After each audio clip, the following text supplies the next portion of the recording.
All right, so we took a little break talking about the psychological or like philosophical stuff about music. So let's get back into these chords that we were learning before that, which are the D major 7 and the D minor 7th chords, and then the C major and C minor 7. So let's learn to solo over these in our right hand. So we can play D major 7th, and then we're going to go to that third and play every other note in that scale, or 3, 5, 7, 9. And that's going to give us our arpeggio that we can solo over up here as well as down here. And that's our rootless chord. And just in case you don't remember what rootless means, it just means that we're not playing the root in that chord. So even though this is a D major 7 chord, we're playing just starting from F sharp, and we're not even playing a D in our right hand. So we'll use this arpeggio to solo over the D major 7. And then for the D minor 7th, we also use this arpeggio. So this rootless chord, this 3, 5, 7, 9, which is F, A, C, E. And then over C major 7, we use the E, G, B, D. And over C minor 7th, we use E flat, G, B flat, D. So when you're soloing over these, you want to take the arpeggio and kind of stay within it. You know, we can do these doublets as well.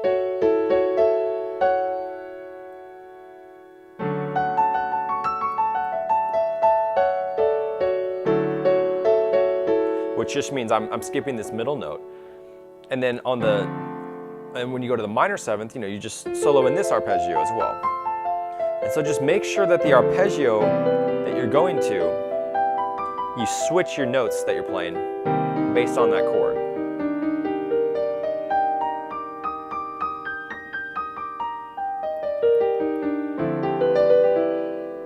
Ooh, that was kind of cool actually there.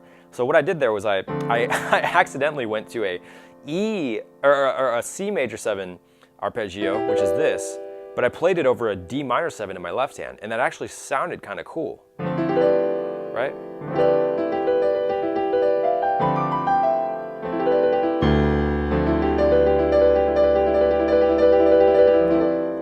So, I mean, even sometimes when you make mistakes, it'll sound really cool like that. And then you can just remember that for later. Like, hey, I'll play starting from the 2 of the chord rather than, I guess this would be a 2, 4, 6, 8, which I never think of it in terms of that. But, because I always say 3, 5, 7, 9, but yeah, 2, 4, 6, 8. That was just something cool. But going back to the arpeggios, so we have this D major 7 arpeggio of the rootless, which is F sharp A, C sharp E. So just solo in these, you know, use these arpeggios to enhance your soloing, use them as goal notes, like they can be notes that you want to kind of noodle around. You want to not necessarily just play the arpeggio, but you want to use the major scale too to kind of like bring more variety to it. Like you want to, but then you do want to stick to those arpeggio notes because you know that they're going to sound good. And especially the 3rd and the 7th of the chord is going to sound good.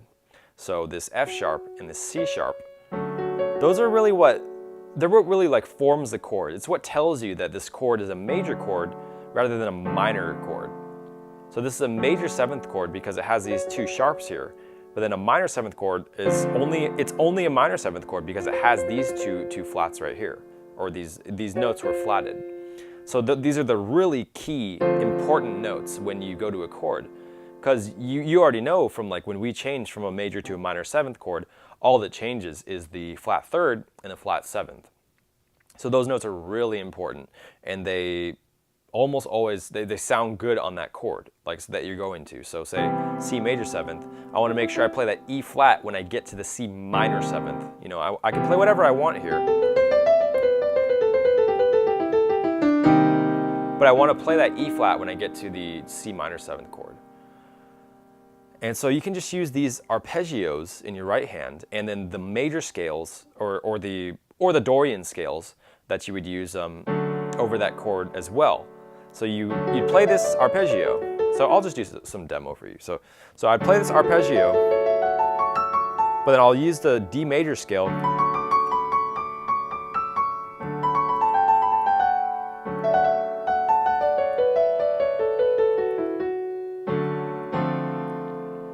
Then here I would just use the arpeggio, right?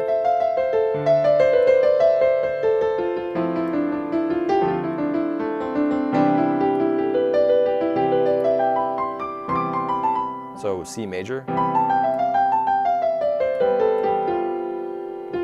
I made sure to hit that third when I went to the C minor seventh.